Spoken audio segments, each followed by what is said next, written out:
Et en fait, quand tu es quelqu'un d'extrêmement actif, qui a été dans le tambour de machine à laver pendant 20 ans, plus de 20 ans, c'est très difficile de passer à autre chose. Ouais. Donc tu te dis, je vais me laisser du temps, parce que ça veut dire qu'en fait, il faut que je me détoxifie de cette ultra-activité. Bon, et en fait, tu te rends compte que non. En fait, il y a des gens comme ça. Alors la seule différence, et je pense que là, on se ressemble avec Jérôme, c'est que on veut rester indépendant complet. Donc toutes nos activités sont des activités d'accompagnement, de conseil, de machin. On veut plus être chef, on veut plus être responsable.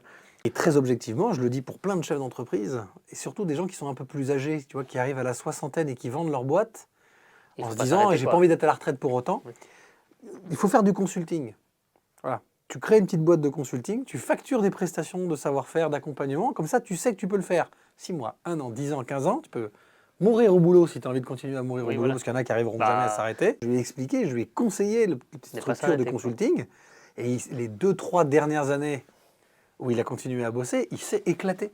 Parce qu'au lieu de bosser dans sa boîte, il a fait du consulting pour son secteur d'activité, en représentation. Et là, il s'est mis au service du métier, qui a fait sa carrière pendant 40 ans, qui a fait sa fortune, etc. Et il a vécu une transition pour la retraite. Je peux te dire que c'est 65-68 ans. Ah non, mais c'est presque la période qu'il a adorée.